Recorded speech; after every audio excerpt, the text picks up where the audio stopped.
Exam का समय काफी नजदीक आ चुका है। हर एक बच्चे का फिजिक्स में एक ही टेंशन है, ऑब्जेक्टिव पार्ट हमारा बढ़िया से तैयारी हो जाए। उसी टेंशन को दूर करने के लिए हमने आप लोगों के लिए लाया है ऑब्जेक्टिव का की पॉइंट और कॉन्सेप्ट, जहां से ऑब्जेक्टिव को बनाया जाता है। अगर आपको हर एक चैप्टर का, हर एक टॉपिक का ऑब्जेक्टिव का की पॉइंट बढ़िया से क्लियर हो जाए तो कोई भी ऑब्जेक्टिव उस चैप्टर से कितना भी घुमा फिरा के क्यों न बने, आपका रास्ता क्लियर है। इसी की पॉइंट और कॉन्सेप्ट से ऑब्जेक्टिव 100% उस चैप्टर का बनेगा ही, ठीक है ना। तो चलिए स्टार्ट करते हैं हम लोग इस ऑब्जेक्टिव के की पॉइंट्स और कॉन्सेप्ट से पहले। अब उसके बाद कुछ भी है ऑब्जेक्टिव इस टॉपिक पे, इस चैप्टर से हम लाए हैं, ठीक है ना। चलिए तो हम स्टार्ट करने जा रहे हैं अभी हम की पॉइंट, ठीक है। तो सबसे पहले स्टार्टिंग में की पॉइंट हम पूरा चैप्टर के स्टार्टिंग से शुरू करने जा रहे हैं, ठीक है बच्चे। चल तो सबसे पहले हम स्टार्ट करेंगे basic property of charge. Basic properties of charge, properties of charge, basic properties of charge. Basic properties of charge में यहां से जो इस टॉपिक से ऑब्जेक्टिव आता है क्वांटाइजेशन ऑफ चार्ज से। कहां से आ जाता है? क्वांटाइजेशन ऑफ चार्ज से, ठीक है ना। Quantization of charge, quantization of charge. ये क्वांटाइजेशन ऑफ चार्ज क्या है इसको समझिए। क्वांटाइजेशन ऑफ चार्ज से बहुत बार प्रीवियस ईयर्स में आप देख सकते हैं ऑब्जेक्टिव घुमा फिरा के पूछा गया है। आपको हम की पॉइंट बताते हैं और कंसेप्ट बताते हैं, जो कि कोई भी ऑब्जेक्टिव कैसे भी आपको पूछा जाए क्वेश्चंस आपको बनेगा ही, ठीक है ना। हर एक टॉपिक को हम डिस्कस करेंगे, बस आप पूरा वीडियो बने रहिएगा जिससे कि आपका पूरा ऑब्जेक्टिव सॉल्व होना ही। चले क्वांटाइजेशन ऑफ चार्ज ये बताता है किसी भी बॉडी के अंदर अगर टोटल चार्ज है तो ये इंटीजर मल्टीपल होगा बेसिक यूनिट ऑफ चार्ज से। जैसे मान लीजिए कोई एक बॉडी है, ठीक है ना, इसके अंदर जो टोटल चार्ज होगा क्यू, क्यू मतलब टोटल जो चार्ज होगा, टोटल चार्ज, ये equals to integer number multiple of basic unit of charge. E को बोलते हैं basic unit of charge, basic unit of charge, basic unit of charge. और N जो है इंटीजर नंबर होना चाहिए, एन जो है integer number 0 plus minus 1 plus minus 2 plus minus 3। ये एक बार पूछ भी चुका है एन का वैल्यू कितना होगा। तो यहाँ से यहाँ पे 2 क्वेश्चन पूछे जाएंगे सकते हैं, पूछे भी गए हैं। कभी क्यू का मान निकालने के लिए पूछ लेगा, कभी नंबर ऑफ इलेक्ट्रॉन का मान पूछने के लिए बोल देगा, ठीक है। ई का मान यहाँ पे बेसिक यूनिट ऑफ चार्ज जो है फिक्स रहेगा 1.6 इंटू 10⁻⁻19 कूलम, ठीक है ना।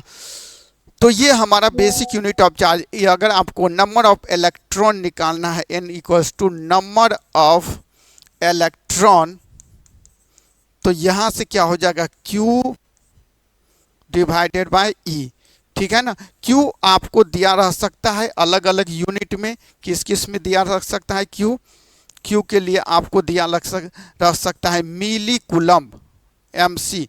तो इसको 10⁻³ से आप कन्वर्ट कर लेंगे SI यूनिट में, ठीक है। Q आपको दिया रह सकता है माइक्रो कूलम्ब, तो इसको कन्वर्ट करके -6 कूलम।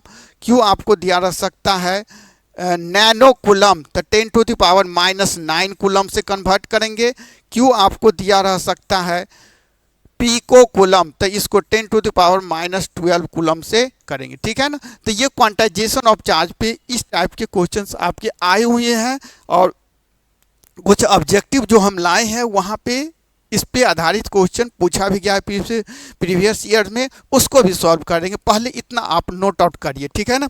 हर एक टॉपिक को हम बढ़िया से डिस्कस करेंगे फॉर्मूले और पूरे कंसेप्ट के साथ, जिससे कि आपका पूरा क्लियर होते जाएगा। बढ़े आगे, चले इसके बाद जो अगला टॉपिक से पूछा जाता है वो टॉपिक है हमारा, दूसरा टॉपिक जो है हमारा कूलम्ब्स लॉ। क्या है? कूलम्ब्स लॉ, कूलम्ब्स लॉ, ये कूलम्ब्स लॉ क्या है इसको समझिए। कूलम्ब्स लॉ क्या है? दो चार्ज के बीच लगने वाला force of interaction. Q1 Q2 दो चार्ज है, दिन के बीच का डिस्टेंस r है, तो दोनों के बीच जो फोर्स लग सकता है आइदर एट्रैक्टिव फोर्स और repulsive force equals to K Q1 Q2 divided by r square. के यहाँ पे कांस्टेंट है जिसको इलेक्ट्रोस्टैटिक कांस्टेंट बोलते हैं, तो के का वैल्यू होगा 9 इंटू 10⁹ या इसी को बोलते हैं 1/4 पाई एप्सिलॉन नोट। और ये यहाँ से एप्सिलॉन नोट को बोलते हैं परमिटिविटी ऑफ फ्री स्पेस। क्या बोलते हैं बच्चे लोग? परमिटिविटी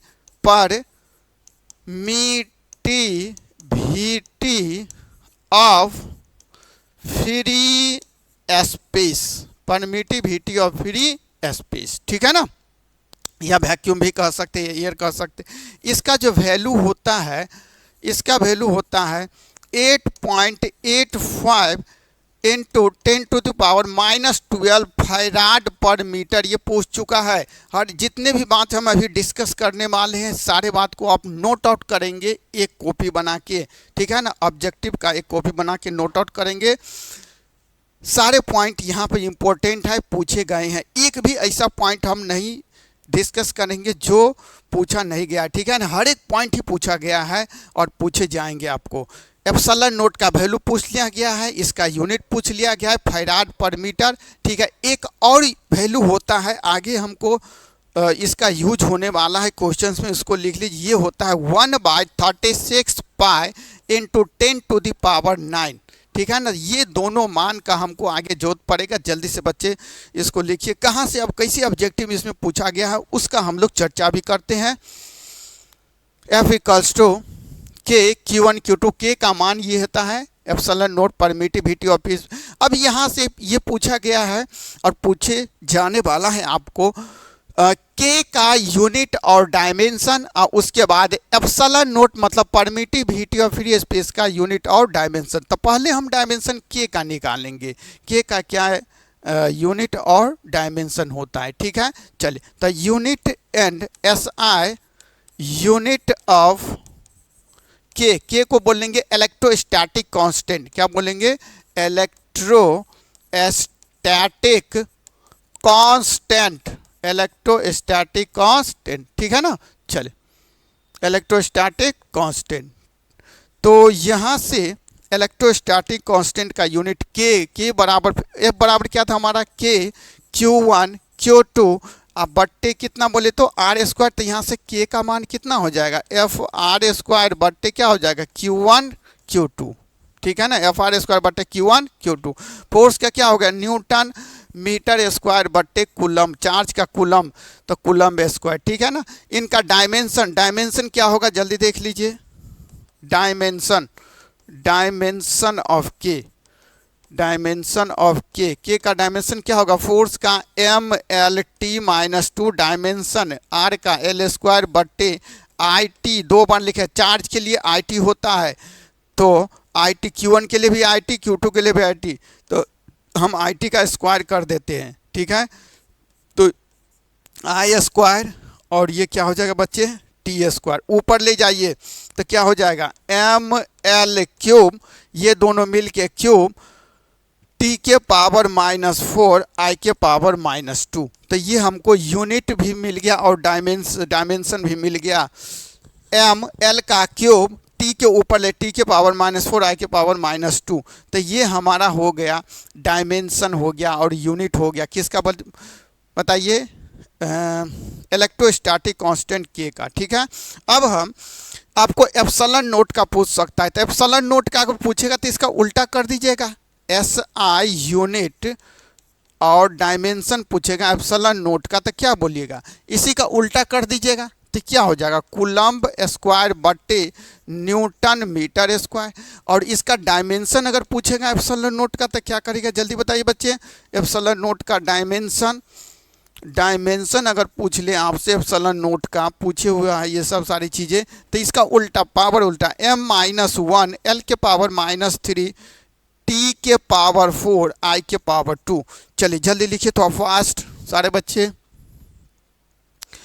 K बराबर एफ आर स्क्वायर बट्टे Q1 Q2, फोर्स का न्यूटन मीटर स्क्वायर, चार्ज का कूलम, और फोर्स का क्या हो जाएगा MLT-2 एल स्क्वायर, दूरी आर स्क्वायर का एल स्क्वायर, चार्ज का आई स्क्वायर टी स्क्वायर, एल का क्यूब टी के पावर ऊपर चला जाएगा तो -4 आई के पावर -2, इसका उल्टा कर देते एप्सिलॉन नोट का मिल जाएगा। ठीक है, ये सारे पॉइंट इसमें से 2-3 चीज़ ऑलरेडी पूछ चुका है, बाकी जो नहीं पूछा ये आपके लिए इस बार इम्पोर्टेंट है। ठीक है, नोट आउट करें, आगे बढ़े। तो ये कूलम्स लॉ पे आधारित आपका बन गया।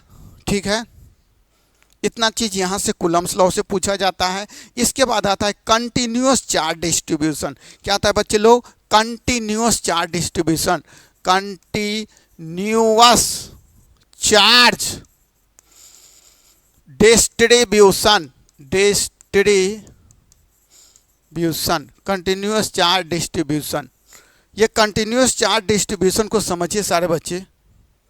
कंटिन्यूअस चार्ज डिस्ट्रीब्यूशन को हम 3 पार्ट में डिवाइड कर रहे हैं। पहला लीनियर चार्ज डेंसिटी, पहला क्या है बच्चे बोलिए तो linear charge density, linear charge density, linear charge density. दूसरा जो है surface charge density, surface charge density. और तीसरा जो है हमारा volume charge density, volume charge density, volume charge density. ठीक है, चलिए अब तीनों का एक ही बार में हम डिस्कस करने वाले हैं। इस पे 2 मार्क्स ऑब्जेक्टिव क्वेश्चन आ चुके हैं बच्चे लोग, अगर आएंगे तो 100% आपका बनेगा ही। ध्यान से सुनिए क्या आया हुआ है और क्या आने वाला है आपको। ठीक है, चलिए कंटिन्यूअस चार्ज डिस्ट्रीब्यूशन के बारे में हम लोग बातचीत कर रहे हैं बच्चे। चलिए ध्यान से समझिए। तो देखिए लीनियर चार्ज डेंसिटी, अगर लंबाई पे चार्ज फैला हुआ है, ठीक है ना, चार्ज किस पे फैला हुआ है, लंबाई पे, एल लेंथ पे क्यू चार्ज, तो यूनिट लेंथ पे जितना चार्ज फैला उसको लीनियर चार्ज डेंसिटी, जिसको लैम्डा से सूचित करते हैं, सरफेस चार्ज डेंसिटी सिग्मा, और वॉल्यूम चार्ज डेंसिटी को रो से सूचित करते हैं। तो यहाँ से लीनियर चार्ज डेंसिटी लैम्डा बराबर चार्ज पर यूनिट लेंथ। अब इसका यूनिट क्या होगा बताइए बच्चे, SI यूनिट क्या होगा, इनका डायमेंशन क्या होगा, जल्दी जल्दी फटाफट बताइए सारे बच्चे। SI यूनिट चार्ज का कूलम्ब, लंबाई का मीटर, तो Cm-1। ठीक है, चार्ज पर यूनिट लेंथ। ठीक है, और इसका क्या हो जाएगा IT, चार्ज का IT, लंबाई का क्या होगा L, ऊपर ले जाइए तो IT L-1। क्लियर हो गया। चलिए अब सरफेस चार्ज डेंसिटी क्या होता है, अगर पूरे सरफेस से फैला हुआ है चार्ज, इस प्रकार से सरफेस पे चार्ज फैला हुआ है पूरे एरिया पे, तो किस क्या होता है charge per unit area, charge per unit area, surface charge density. और इसका यूनिट क्या हो जाएगा बच्चे लोग जल्दी बताइए, SI यूनिट ऑलरेडी पूछ चुका है, सरफेस डेंसिटी का, चार्ज का कूलम, मीटर, एरिया का मीटर स्क्वायर, ऊपर ले जाइए, ऐसे भी छोड़ सकते हैं। डायमेंशन क्या होगा बताइए, सरफेस चार्ज डेंसिटी का डायमेंशन क्या होगा जल्दी बताइए बच्चे लोग, चार्ज का क्या हो जाएगा IT, और एरिया का नीचे में L स्क्वायर, ऊपर ले जाइए IT L के पावर -2। चले volume charge density rho equals to, पूरे वॉल्यूम में फैला हुआ हो, बाहर भी और अंदर भी, ठीक है ना, तो इसको चार्ज बट्टे वॉल्यूम, चार्ज बट्टे क्या हो जाएगा बच्चे लोग, वॉल्यूम भी। ठीक है, तो रो इक्वल्स टू, इसका यूनिट जब लिखेंगे SI यूनिट क्या हो जाएगा, इसका SI यूनिट कूलम्ब बट्टे मीटर क्यूब, और इनका जो डायमेंशन होगा क्या होगा जल्दी बताइए, इनका डायमेंशन जो हो जाएगा आपको IT और L का क्यूब हो जाएगा, ऊपर ले जाइएगा तो क्या हो जाएगा IT L के पावर -3। चले जल्दी से फटाफट ये नोट आउट कर लीजिए, बस इतना में ही सारे आपको ऑब्जेक्टिव आना है। जितना चीज़ आपको लिखा है तो आप फास्ट लिखिए, नोट आउट करते जाइए सारे बच्चे।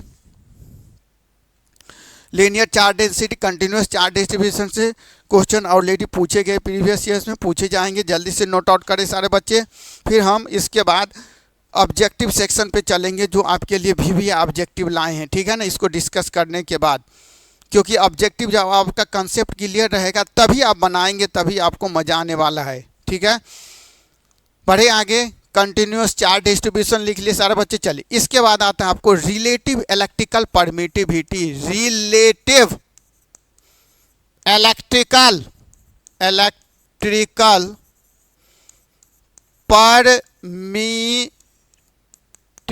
परमिटिविटी, या इसी को बोलते हैं और डाइइलेक्ट्रिक कांस्टेंट। डाइइलेक्ट्रिक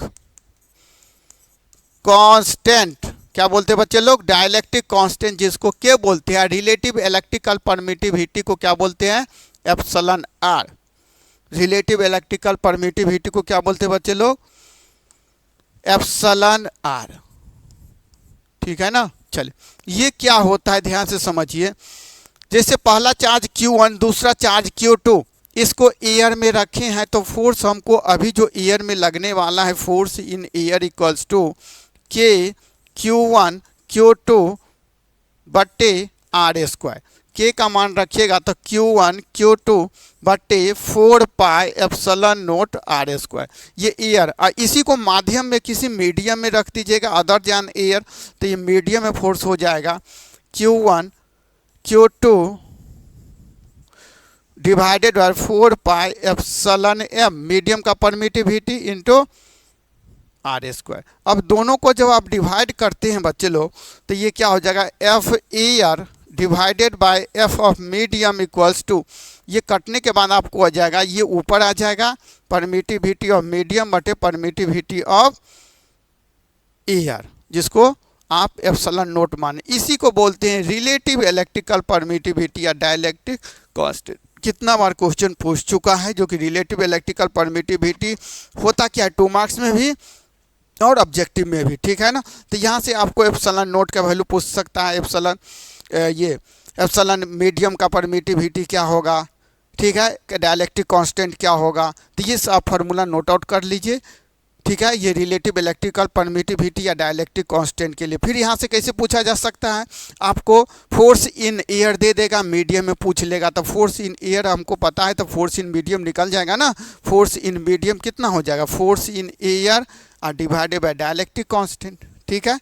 एयर में दिया रहेगा फोर्स, बोलेगा किसी माध्यम में हमको फोर्स चाहिए, तो उस माध्यम के डाइइलेक्ट्रिक कांस्टेंट से डिवाइड कर दीजिए, ठीक है ना। तो ये सारे की पॉइंट्स हैं ऑब्जेक्टिव बनाने के लिए। बस ये की पॉइंट्स और कंसेप्ट आपको याद रहेगा, तभी ऑब्जेक्टिव आपका रास्ता साफ रहेगा ऑब्जेक्टिव बनने का। बढ़े आगे, चलिए अब इसके बाद आपको आता है डाइइलेक्ट्रिक कांस्टेंट और रिलेटिव परमिटिविटी के बाद इलेक्ट्रिक फील्ड। इलेक्ट्रिक फील्ड, अच्छा, डाइइलेक्ट्रिक कांस्टेंट या और रिलेटिव इलेक्ट्रिक परमिटिविटी का कोई यूनिट नहीं होगा, क्योंकि it is the ratio of same physical quantity, so it has no any unit और डायमेंशन, ठीक है।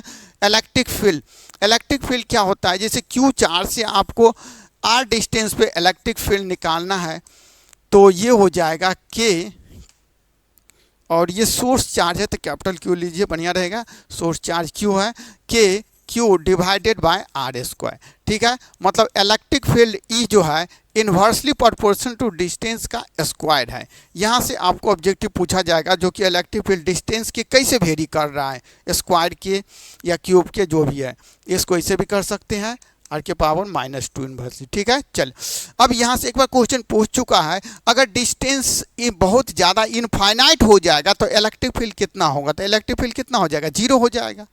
यस और नो? चले इनका ऐसा यूनिट, अच्छा, Q चार्ज पे ये जो फोर्स, एक ऑब्जेक्टिव बार बार पूछा जा रहा है, जो कि Q चार्ज को इस इलेक्ट्रिक फील्ड E में रख देंगे तो उस पर कितना फोर्स लगेगा? तो F बराबर क्या लगेगा? Q इंटू E, ठीक है ना।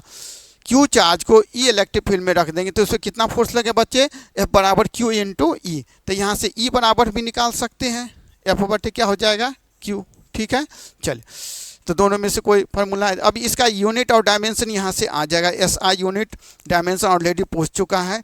SI unit of electric field SI unit of electric field. तो SI यूनिट इलेक्ट्रिक फील्ड का क्या हो जाएगा बच्चे? E बराबर क्या हो जाएगा जल्दी बताइए।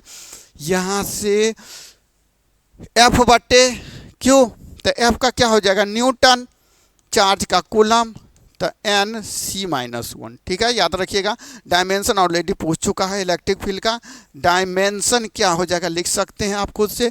डायमेंशन फोर्स का क्या हो जाएगा जल्दी बताइए। MLT-2 फोर्स का, चार्ज का क्या हो जाएगा? IT, ऊपर ले जाइए तो MLT के पावर -3 I के पावर -1, T के पावर -3 I के पावर -1। ये ऑलरेडी पूछा जा चुका है प्रीवियस ईयर में। सारी चीज़ नोट आउट कर लीजिए फटाफट। इसमें से कम 2-3 चीज़ ऑलरेडी पूछ चुका है, ये पूछ चुका है, ये पूछ चुका है। बाकी चीज़ आप ध्यान कर लीजिए, या हो सकता है वही चीज़ें रिपीट कर ले।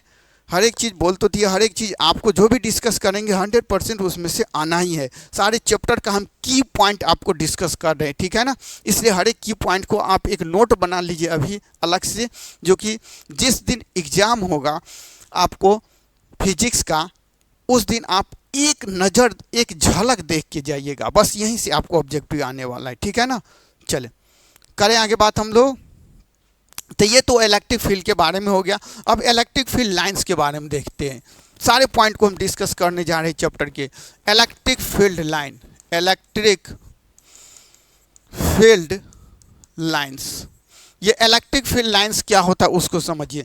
इलेक्ट्रिक फील्ड लाइंस जो है, इलेक्ट्रिक फील्ड लाइन ये इमेजिनरी कर्व है, जिससे कि अगर उस पर टैंजेंट कहीं ड्रॉ करते हैं तो वो टैंजेंट इलेक्ट्रिक फील्ड का डायरेक्शन देता है, ठीक है ना।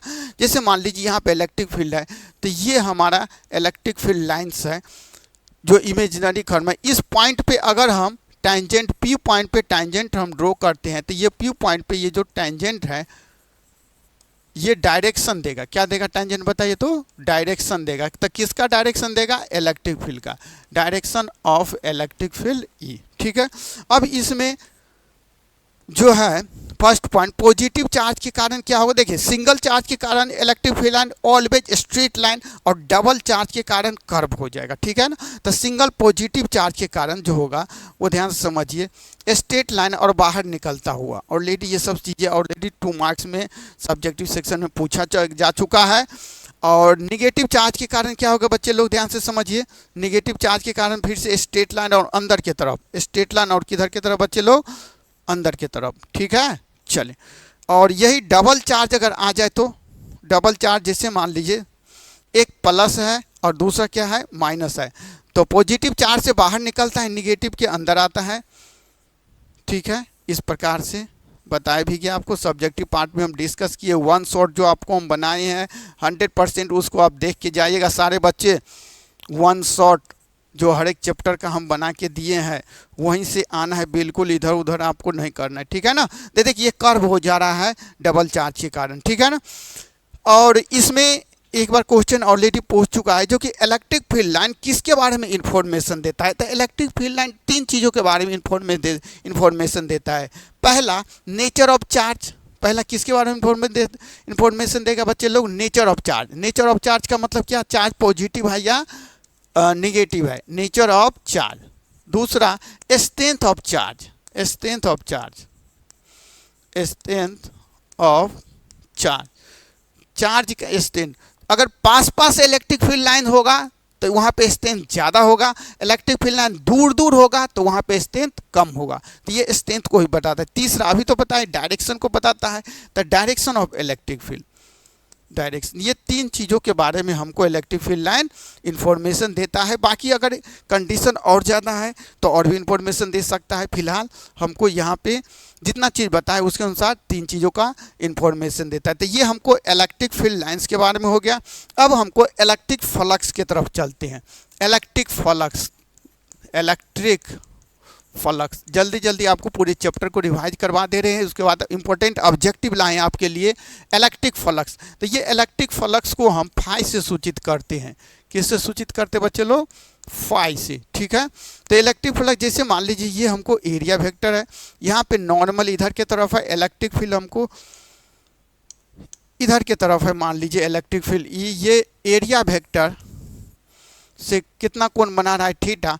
तो इलेक्ट्रिक फ्लक्स जो होता है, electric flux phi component of electric field in the direction of area vector. ठीक है ना, ये हमारा एरिया वेक्टर है। क्या है बच्चे लोग? Area vector, area into unit normal vector. इस दिशा में यूनिट नॉर्मल वेक्टर होता है। क्या हो गया? ई कॉस थीटा इंटू ए, तो इसको बोल सकते हैं ई ए कॉस थीटा। ये ध्यान से याद कर लीजिए आप लोग। Total number of electric field and passing through given surface area perpendicularly. ठीक है ना, या फिर ये याद रखिए। तो यहाँ से आपको इलेक्ट्रिक फ्लक्स में क्या क्या ऑब्जेक्टिव पूछने का चांस है, जो पूछा जा चुका है वही हम बता देते हैं। इलेक्ट्रिक फील्ड ये डॉट प्रोडक्ट होता है। ठीक है ना, इसको ई डॉट एरिया वेक्टर भी बोलते हैं। ठीक है ना, डॉट प्रोडक्ट ये स्केलर क्वांटिटी होता है। स्केलर क्वांटिटी, इलेक्ट्रिक फ्लक्स कैसा क्वांटिटी है बच्चे लोग? Scalar quantity. ठीक है, SI unit, SI unit already पूछ चुका है बच्चे लोग। एसआई यूनिट क्या होगा? इलेक्ट्रिक फील्ड का जो है सो न्यूटन पर कूलम्ब और एरिया का मीटर स्क्वायर। और एक बार वोल्ट के फॉर्म में पूछ चुका था, तो वोल्ट के फॉर्म में क्या होगा? देखिए ई बराबर हो, आगे पढ़िएगा अगले चैप्टर में, D V by D X, D V by D X. तो यहाँ से क्या होगा? वोल्ट पर मीटर, ई के जगह पे, तो ई के जगह पे वोल्ट पर मीटर लिखिए, वोल्ट पर मीटर। ठीक है ना, और ए के जगह पे कितना लिखिए? मीटर स्क्वायर, कॉस थीटा का कुछ नहीं होगा। तो यहाँ से क्या हो जाएगा? वोल्ट और मीटर। ठीक है ना, ये पूछा जा चुका है, नोट आउट कर लीजिए जल्दी से फटाफट। दोनों फॉर्म में हम लिख दिए हैं, जिस फॉर्म में पूछा जा चुका है, जिस फॉर्म में नहीं भी पूछा है। बढ़े आगे हम लोग बच्चे लोग। चलिए अब इनका डायरेक्ट डायमेंशन लिखते हैं। डायमेंशन लिख पा लीजिएगा। डायमेंशन क्या हो जाएगा जल्दी बताइए सारे बच्चे? डायमेंशन, डायमेंशन की बात हम लोग करते हैं। इसके डायमेंशन के बारे में, इसके डायमेंशन के बारे में बातचीत करते हैं। डायमेंशन क्या हो जाएगा इनका? डायमेंशन बताइए। इलेक्ट्रिक फील्ड का अभी तो निकाले थे, एम एल टी माइनस 3 आई माइनस 1। ठीक है ना, इलेक्ट्रिक फील्ड ई बराबर जो होता है एफ बटे क्यू हुआ था ना, तो एफ का क्या निकालते? M L T minus 2, charge का आई टी था, आई माइनस 1, और टी ऊपर गया था तो -1, तो -3 -1। ठीक है, और ये तो हो गया ई का। एरिया के क्या होगा? एल स्क्वायर, तो एल का पावर क्या हो जाएगा? क्यूब। भाई एल स्क्वायर से इसमें गुना करिएगा तो एल के पावर क्यूब हो जाएगा ना। ठीक है ना, बढ़े आगे। तो ये इलेक्ट्रिक फ्लक्स के बारे में आ गया। अब आता है इलेक्ट्रिक डायपोल। क्या आता है बच्चे लोग? Electric dipole. Electric dipole, electric dipole जो बहुत इंपॉर्टेंट है, हर एक बार इससे सारे सेक्शन से क्वेश्चन आते हैं डायपोल से, ऑब्जेक्टिव से भी, 2 मार्क्स से भी और 5 मार्क्स से भी। तो डायपोल क्या होता है? देखिए माइनस क्यू चार्ज और प्लस क्यू चार्ज बहुत ही स्मॉल डिस्टेंस 2a पे रखा हो, बहुत ही स्मॉल डिस्टेंस कहाँ पे रखा हो बोलिए तो बच्चे लोग? कम दूरी पे रखा हो, तो ये किसका निर्माण करेगा? इलेक्ट्रिक डायपोल का।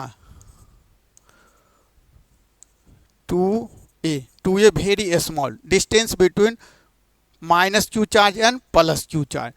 तो अगर दो अपोजिट नेचर का चार्ज बहुत ही स्मॉल डिस्टेंस पे रखा हो तो ये इलेक्ट्रिक डायपोल का निर्माण करता है, फॉर्मेशन करता है। ये इलेक्ट्रिक डायपोल मोमेंट एक होता है, इलेक्ट्रिक डायपोल मोमेंट, ये बार बार पूछा जा रहा है, पूछा भी गया है।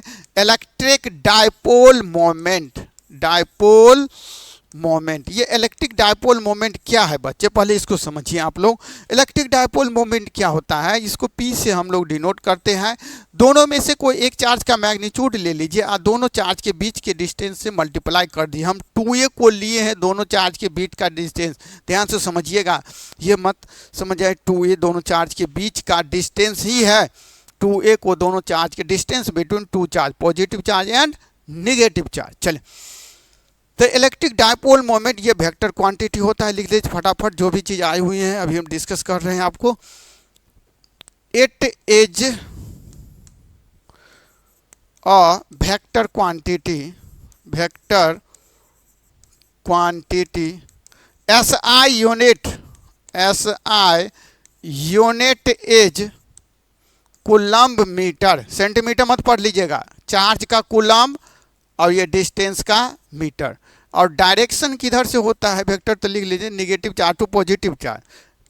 डायरेक्शन ये पूछा गया है, direction is from negative charge to positive charge. Negative charge से किधर की तरफ बच्चे लोग, पॉजिटिव चार्ज से। ठीक है, पूरे चैप्टर का हम रिवाइज करवा दे रहे हैं ऑब्जेक्टिव पॉइंट को के पॉइंट ऑफ व्यू से, इसलिए इसको नोट आउट करते जाइएगा। डायरेक्शन फ्रॉम, उसका डायमेंशन क्या होगा बताइए, तो डायमेंशन हो जाएगा, फटाफट बताइए, चार्ज का IT, डिस्टेंस का L। चल, ये हमारा पॉइंट है ऑब्जेक्टिव पॉइंट ऑफ व्यू से। अब यहाँ पे एक और अलग टाइप के क्वेश्चंस आते हैं, इनके 3 पोजीशन पे इलेक्ट्रिक फील्ड हमको पता होना चाहिए। तो एक्सिस पे क्या होता है इलेक्ट्रिक फील्ड, एक्सिस पे ध्यान से समझिए, डायपोल का axis -q charge plus q charge, इसका ये जो एक्सिस वाला पॉइंट है, ये एक्सिस पे इलेक्ट्रिक फील्ड होता है आपको 2kp/r³। r क्या है, डायपोल के मिडिल पॉइंट से दूरी, ठीक है ना। के पी का मतलब डायपोल मोमेंट, के का मान अभी लिखे थे। चले एक्सिस पे, दूसरा परपेंडिकुलर बाइसेक्टर या ब्रॉड साइड ऑन पोजीशन पे -q charge plus q charge. और अच्छे यहाँ पे एक बात ध्यान देने वाला है, जो कि डायपोल मोमेंट p का डायरेक्शन किधर होता है, -चार्ज से प्लस चार्ज की तरफ। यहाँ पे ध्यान दीजिए, डायपोल मोमेंट का direction negative charge to positive charge. Electric field जो net electric field electric axis पे निकलता है, उसका भी डायरेक्शन डायपोल मोमेंट p के डायरेक्शन में। ठीक है, ऑब्जेक्टिव पूछेगा घुमा फिरा के, पहले बोल चुके हैं की पॉइंट अगर हर एक चैप्टर को आपको पता है, कहीं से भी घुमा फिरा के किसी भी टॉपिक से ऑब्जेक्टिव को घुमा रहा है, आपको ये सारे की पॉइंट जो डिस्कस कर रहे हैं हम, आपको याद है तो 100% बनना है। तो ध्यान से समझ लीजिए, सारे पॉइंट हम डिस्कस कर रहे हैं पूरे चैप्टर का। अगर पूछेगा एक्सिस पे डायरेक्शन ऑफ इलेक्ट्रिक फील्ड किधर होता है, डायपोल मोमेंट p के डायरेक्शन में। फिर परपेंडिकुलर बाइसेक्टर या ब्रॉड साइड ऑन पोजीशन, या इसी को इक्वेटोरियल पोजीशन बोलते हैं, तो यहाँ पे इलेक्ट्रिक फील्ड होगा इसके डायपोल मोमेंट के उल्टा दिशा में। डायपोल मोमेंट का दिशा -चार्ज से प्लस चार्ज की तरफ। ठीक है, तो यहाँ पे ई परपेंडिकुलर यहाँ पे होता है, हम यहाँ लिख रहे हैं, जगह नहीं है, यहाँ पे लिख रहे हैं ई परपेंडिकुलर जो आता है यहाँ पे, ध्यान से समझिए, इसका आधा होता है kp/r³। इस ई परपेंडिकुलर बाइसेक्टर में अगर आपसे पूछ दिए, जो कि ऑब्जेक्टिव में, जो कि परपेंडिकुलर डायपोल के परपेंडिकुलर बाइसेक्टर पे इलेक्ट्रिक फील्ड का दिशा डायपोल मोमेंट के उल्टा दिशा में, एक्सिस पे डायपोल मोमेंट के सेम दिशा में और परपेंडिकुलर बाइसेक्टर पे डायपोल मोमेंट के उल्टा दिशा में कितना होता है, तो एक्सिस का आधा होता है। फिर यहाँ से एक ऑब्जेक्ट बहुत ही कॉमन है, क्या कॉमन है ध्यान से समझिए, E axis divided by E perpendicular equals to 2 होता है, क्योंकि आप डिवाइड करिएगा तो 2 आएगा ना, तो यहाँ से क्रॉस मल्टीप्लाई करके कर सकते हैं। एनी पोजीशन पे है, ध्यान से देख लीजिए, तीसरा एनी पोजीशन पे, एनी पोजीशन पे आपको हो जाएगा kp/r³, √3 cos square theta plus 1। ये ध्यान कर लीजिए, तीनों का तीनों फार्मूला आपको ध्यान रहना चाहिए, याद रहना चाहिए ऑब्जेक्टिव पॉइंट ऑफ व्यू से।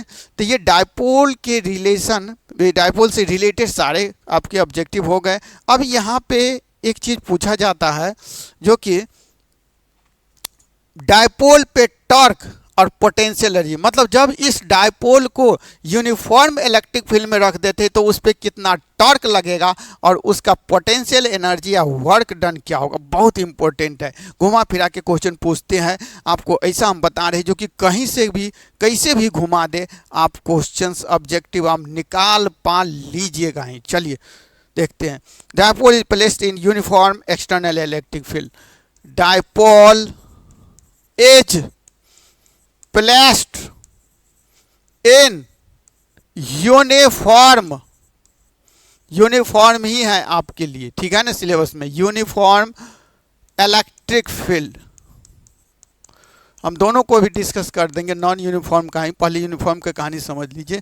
देखिए इसमें क्वेश्चंस आए हुए हैं। जैसे मान लीजिए इलेक्ट्रिक फील्ड आपको ऊपर की तरफ है, किधर भी डायरेक्शन आप ले सकते हैं, हम ऊपर की तरफ इलेक्ट्रिक फील्ड मान रहे हैं। डायपोल आपका ये है, ध्यान से समझिए, ये माइनस क्यू चार्ज और ये प्लस क्या है, क्यू चार्ज। डायपोल का लंबाई कितना है, 2a है, और ये एंगल कितना बना रहा है, थीटा। ठीक है, चलिए, तो यहाँ पे फोर्स जो लगेगा इधर की तरफ, कितना फोर्स लगेगा बच्चे लोग ध्यान से समझिए, इधर की तरफ फोर्स लगेगा F बराबर क्यू ई।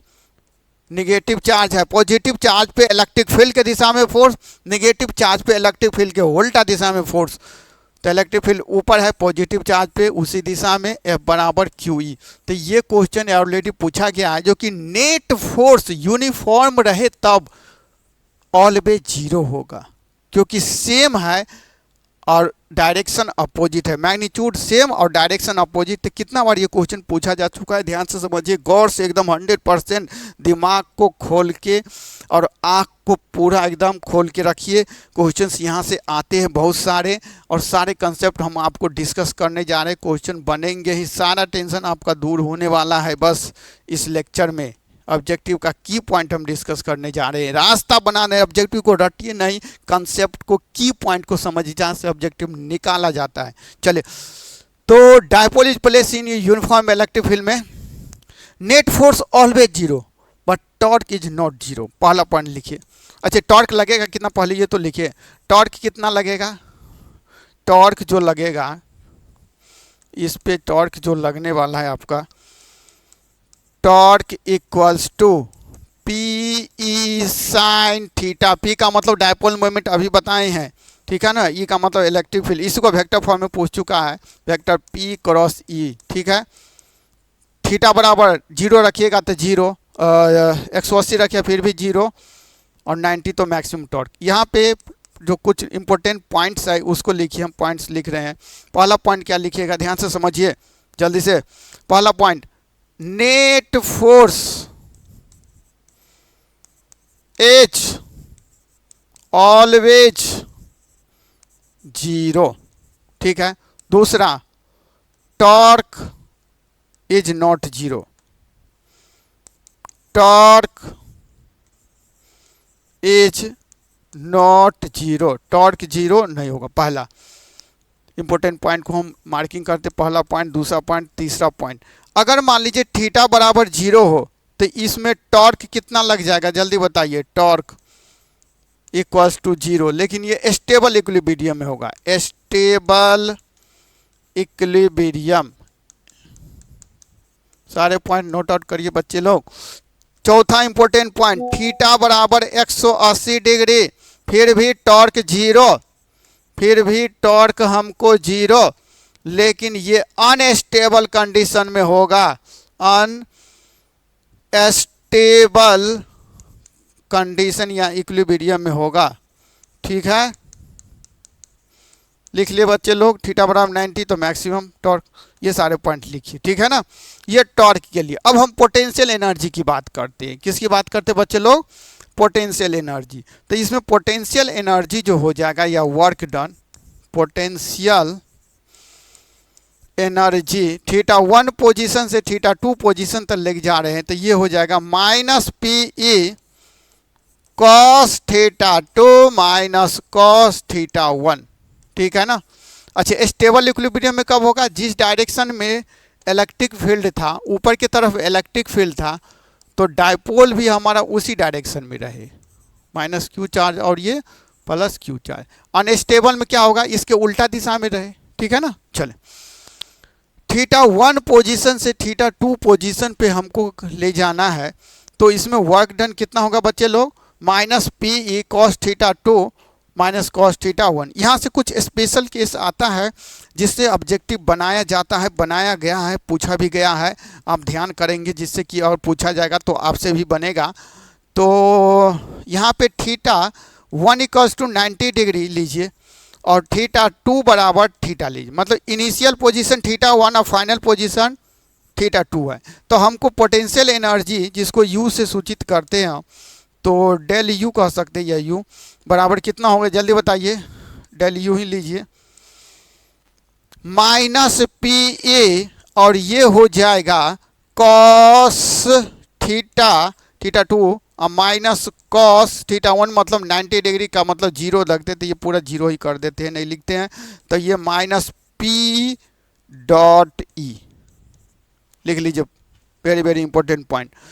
ठीक है, अब यहाँ पे ये बताइए थीटा बराबर हम जीरो रख दे, थीटा बराबर हम जीरो रख दे तो पोटेंशियल एनर्जी डेल यू बराबर कितना हो जाएगा? थीटा बराबर जीरो अगर रख दे तो पोटेंशियल एनर्जी बराबर कितना हो जाएगा? थीटा बराबर 90 रख दे, तो थीटा बराबर 90 डिग्री रख दे तो पोटेंशियल एनर्जी बराबर कितना हो जाएगा? जीरो। ठीक है ना। और अगर थीटा बराबर हम 0 डिग्री रख दें तो इस केस में पोटेंशियल एनर्जी डेल यू बराबर कितना हो जाएगा?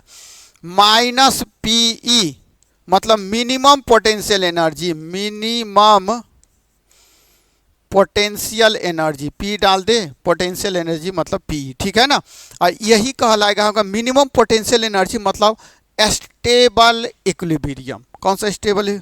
Stable equilibrium, equilibrium. ठीक है बच्चे लोग। चलिए नेक्स्ट, अगर थीटा बराबर हम ले ले आपको 180 तो यहाँ से डेल यू बराबर हमको होने वाला है पी ई कॉस 180 माइनस 1, तो ये होगा maximum potential energy, maximum potential energy. और ये हो जाएगा अनस्टेबल, अनस्टेबल इक्विलिब्रियम।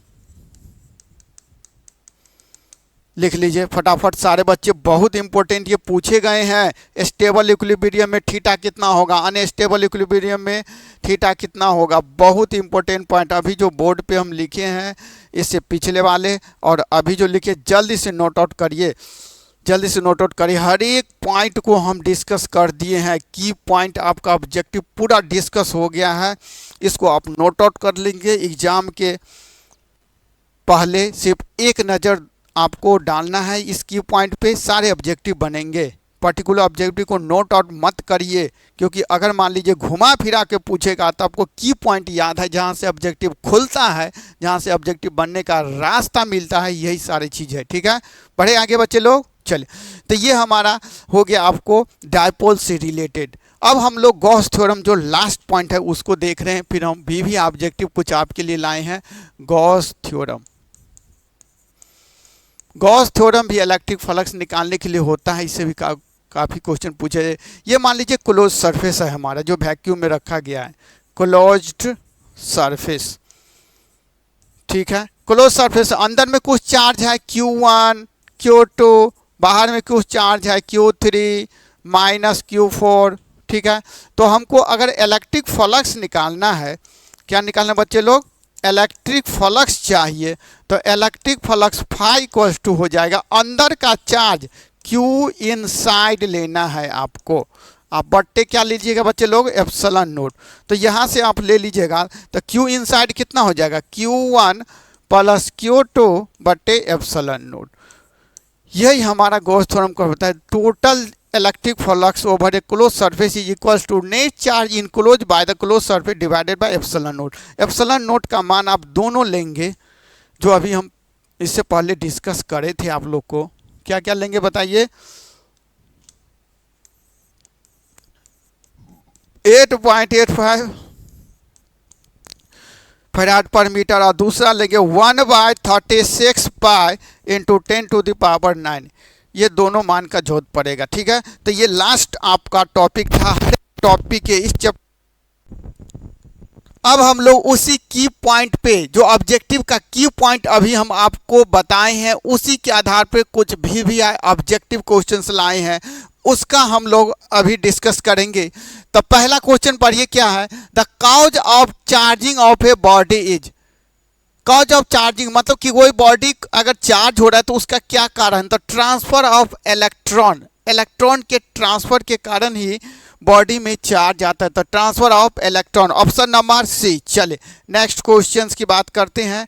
अगला क्वेश्चन, सेकंड क्वेश्चन, कंसेप्ट बना हुआ है, की पॉइंट हम समझ गए हैं, बिल्कुल दिक्कत अब नहीं होगा, कॉन्फिडेंस बढ़ेगा। तो dielectric constant of metal is, dielectric constant metal का, डाइलेक्ट्रिक कांस्टेंट अलग अलग चीज का आप ध्यान कर लीजिए, ये बराबर पूछा जाता है, पूछा भी गया है। मेटल का डाइलेक्ट्रिक कांस्टेंट इन्फिनिटी। दूसरा आप वाटर का भी याद कर लीजिए, सब सारा चीज़ पूछा गया है। 80 से 82 के बीच होता है। और एयर का डाइलेक्ट्रिक कांस्टेंट या रिलेटिव परमिटिविटी कुछ भी पूछे तो ये एयर के लिए हो जाएगा आपको 1, ठीक है ना। रिलेटिव या डाइलेक्ट्रिक कांस्टेंट ये सारा चीज़ आपको याद करना है। मेटल के लिए कितना इन्फिनिटी, वाटर के लिए 80 से 82 और इसके लिए 1। तो यहाँ पे मेटल के लिए पूछा जा रहा था, क्या हो जाएगा बोले तो इन्फिनिटी। चलिए नेक्स्ट क्वेश्चन, अगला क्वेश्चन की बात करते हैं हम लोग। अगला question number 3, when the velocity of charge body increases then its charge. Velocity, अगर किसी चार्ज बॉडी का वेलोसिटी को बढ़ा रहे हैं या घटा रहे हैं तो उसके चार्ज पे कोई प्रभाव नहीं पड़ेगा, इंडिपेंडेंट रहेगा, डज नॉट चेंज। तो ऑप्शन नंबर डी। चले नेक्स्ट क्वेश्चन, अगला क्वेश्चन की बात करें हम लोग। Question number 4, the electric field at the centroid, the electric field at the centroid of A triangle carrying a charge capital Q at each corner. ये देखिए centroid है इस प्रकार से, तो सेंट्रॉइड पे मतलब बीचों बीच में और कॉर्नर पे कैपिटल क्यू चार्ज है। तो इसके सेंट्रॉइड पे हमको चाहिए, तो यहाँ पे इलेक्ट्रिक फील्ड इधर हो जाएगा ई, इस चार्ज के कारण इलेक्ट्रिक फील्ड इधर हो जाएगा आपको ई, ठीक है। इसके कारण किधर हो जाएगा ई। अब इन दोनों इलेक्ट्रिक फील्ड ये कौन कितना है 120 120 सेम वेक्टर फिर सेम वेक्टर 120 पे रहे तो इन दोनों का टोटल वही आ जाता है ई। तो ये दोनों का टोटल इस ई और इस ई का टोटल इधर हो गया और ये दोनों सेम है, उल्टा दिशा आता है। तो net electric field at centroid क्या हो जाएगा बोले तो 0। तो कौन सा ऑप्शन नंबर ए। चले नेक्स्ट क्वेश्चन बढ़े हम लोग। अगला क्वेश्चन, क्वेश्चन नंबर 5 क्या है, the electric field intensity at infinite distance अभी बताए हैं ई बराबर होता है के क्यू बट्टे आर स्क्वायर। आर को इनफाइनाइट लीजिएगा तो इलेक्ट्रिक फील्ड 0 हो जाएगा। तो कौन सा ऑप्शन बी, ठीक है। अभी चर्चा की है आपको की पॉइंट ऑब्जेक्टिव के की पॉइंट में, तो सारे की पॉइंट को आपको याद रखना है, उसी के आधार पे सारा क्वेश्चन बन रहा है। चलिए क्या है, charge A and B attract each other. ये चार्ज ए है, ये ए है और ये क्या है बी है, ठीक है ना। तो ये अट्रैक्ट कर रहा है मतलब इस पर प्लस चार्ज होगा, तो इस पर कौन सा चार्ज माइनस चार्ज होगा। एंड चार्ज बी एंड सी, यहाँ पे सी बना लीजिए, ये भी अट्रैक्ट कर रहा है तो ये माइनस, तो ये क्या हो जाएगा प्लस, तभी तो अट्रैक्शन होगा। तो बोल रहा है ए और सी के बीच कौन सा फोर्स, ए और सी। तो ए पे भी प्लस चार्ज और सी पे भी प्लस, तो क्या होगा repulsion, repel each other. Option number B, ठीक है। बढ़े आगे कंसेप्ट क्लियर करते हुए। चलिए नेक्स्ट क्वेश्चन की तरफ चल रहे हैं। When A shop bubble charge, इसका रेडियस, अगर सॉप बबल को चार्ज करते हैं तो इसका रेडियस बढ़ जाएगा, पॉजिटिव चार्ज या नेगेटिव चार्ज। रिपल्सन के कारण साइज बढ़ेगा तो रेडियस भी बढ़ेगा। तो कौन सा होगा ए। चलिए next question number 8 question number क्या है पढ़िए तो। द इलेक्ट्रिक डायपोल मोमेंट अभी बताए थे P बराबर P नोट होगा I, और इलेक्ट्रिक फील्ड E। तो टॉर्क पूछा जा रहा है, तो टॉर्क का फॉर्मूला आपको बताए हैं P क्रॉस E। P के जगह पे P not I cap cross E के जगह पे E नॉट J कैप। तो ये हो जाएगा P not E not I cross J बराबर K। तो ये P नॉट E नॉट और ये J कैप, ठीक है ना। I क्रॉस J बराबर क्या होगा K कैप। तो K कैप का मतलब डायरेक्शन किधर होगा, Z एक्सिस की तरफ। किधर होगा डायरेक्शन बोले तो Z एक्सिस की तरफ। ध्यान से देखिए, नोट आउट करिए सारी चीज को। तो एलोंग Z एक्सिस, ठीक है। बढ़े आगे चले नेक्स्ट क्वेश्चन। अगला क्वेश्चन की तरफ हम लोग चल रहे हैं। क्वेश्चन नंबर 8 हो गया। अब क्वेश्चन नंबर 9 की तरफ चल रहे हैं हम लोग। क्वेश्चन नंबर 9 क्या है, question number 9, if an electric dipole is kept in uniform electric field then resultant electric force. अभी बताएं रिजल्टेंट इलेक्ट्रिक फोर्स 0 होगा अगर यूनिफॉर्म रहे, नॉन यूनिफॉर्म की बात नहीं कर रहे, यूनिफॉर्म रहे तो resultant electric field always zero, लेकिन टॉर्क लगेगा इस पे। ये बार बार क्वेश्चन रिपीट किया जाता है इस कंसेप्ट पे, जो आपको की पॉइंट पे बता दिए हैं। ये देखिए नेक्स्ट क्वेश्चन वही है जो अभी हमने चर्चा किया है। क्या है बताइए तो, when a dipole is place in uniform electric field the dipole experience है नेट फोर्स तो नहीं, लेकिन टॉर्क लगता है इस पे। ठीक है, तो कौन सा ऑप्शन हो जाएगा बताइए तो, ऑप्शन नंबर बी। ठीक है, next question, the point charge Q is rotated around another point charge in a circular path. Charge Q को सेंटर पे क्यू है, इसको small Q, point charge Q rotated around the point charge Q, इसके चारों तरफ rotate कर रहा है, तो वर्क डन, तो सर्कुलर पाथ पे वर्क डन जीरो होता है ऑलवेज। तो कौन सा हो जाए, ऑप्शन नंबर ए। चले नेक्स्ट क्वेश्चन की तरफ हम लोग बढ़ रहे हैं। क्वेश्चन नंबर 12, क्या है क्वेश्चन नंबर 12, पढ़िए इसको ध्यान से। The electric dipole moment of electric dipole made of two opposite charge having magnitude, magnitude कितना दिया है चार्ज का बताइए, 3.2 into 10 to the power minus 19 coulomb and एक प्लस एक माइनस साइड, कितना है डिस्टेंस 2a, जो डिस्टेंस लिए थे हम लोग डायपोल के लिए 2.4 गुने 10 टू द पावर माइनस 10। तो आपको डायपोल मोमेंट क्या हो जाता है, चार्ज इंटू दोनों चार्ज के बीच का डिस्टेंस जो 2a लिए है। ठीक है ना, तो दोनों को जब आप मल्टीप्लाई करिएगा तो 3.2 into 2.4 into 10 to the power minus 29 हो जाएगा। तो ये मल्टीप्लाई करने के बाद 7.68 into 10 to the power minus 29 coulomb metre. ये ऑप्शन नंबर ए, यहाँ पे थोड़ा सा करेक्शन करना पड़ेगा, minus 29 coulomb per metre, option number A. ठीक है, पूछा हुआ क्वेश्चन, इस टाइप के क्वेश्चन फिर से रिपीट कर सकता है आपको। चलिए ठीक है, तो ये क्वेश्चन नंबर कौन सा हो गया, 12। ठीक है, क्वेश्चन नंबर 13 नंबर क्वेश्चन की तरफ चल रहे हम लोग। 13 नंबर क्वेश्चन क्या है, what is the angle between the electric dipole moment P and electric field exchange when the dipole in stable equilibrium. अभी बताए थे ना, स्टेबल इक्विलिब्रियम में क्या होता है, 0 डिग्री। अभी डिस्कस किए से हम लोग, पढ़े आगे। चलिए नेक्स्ट क्वेश्चन, अगले क्वेश्चन की तरफ बढ़ रहे हम लोग।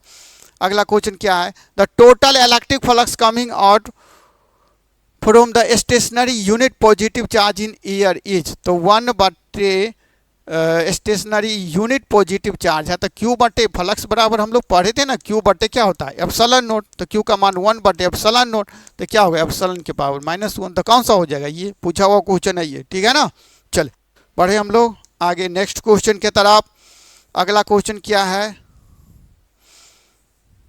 हो गया अगला question, the electric flux over the surface of sphere if it is charge with 10 micro coulomb. The electric flux अभी पढ़े थे, क्यू बटे कितना एप्सिलॉन नोट, तो क्यू का मान दिया हुआ है 10 माइक्रो कूलम, मतलब 10 के पावर -6 बटे एप्सिलॉन नोट का मान देखिए ऑप्शन में, देखिए 36 पाई वाला है, तो ध्यान देखना ऑप्शन की तरफ भी नहीं, ये न कि आंख बंद करके कैलकुलेशन करते जा रहे हैं। इसको ऊपर करिएगा तो 36 pi into 10 to the power 4 हो जाएगा आपको, तो ऑप्शन नंबर ए। बड़े चले नेक्स्ट क्वेश्चन, अगला क्वेश्चन नंबर, कोलम्बियन फोर्स, दोनों फोर्स होता है भाई, सेंट्रल और इलेक्ट्रिक फोर्स दोनों होता है, सेंटर की तरफ इलेक्ट्रिक फोर्स, तो बोथ ए एंड बी। कौन सा ऑप्शन होगा, बोथ ए एंड बी। चलिए नेक्स्ट क्वेश्चन की तरफ बढ़े। अगला क्वेश्चन क्या है, चलिए अगला क्वेश्चन है, the current flowing in a wire of 1 ampere. एक तार है जिससे करंट I बराबर हमको बह रहा है 1 एम्पियर है। ठीक है, the charge of an electron E बराबर वही दिया हुआ है, ई बराबर 1.6 गुने 10 के power -19 coulomb, the number of electron flowing through the wire per second, तो एन बराबर होता है क्यू बटे क्या होगा ई, क्यू का मान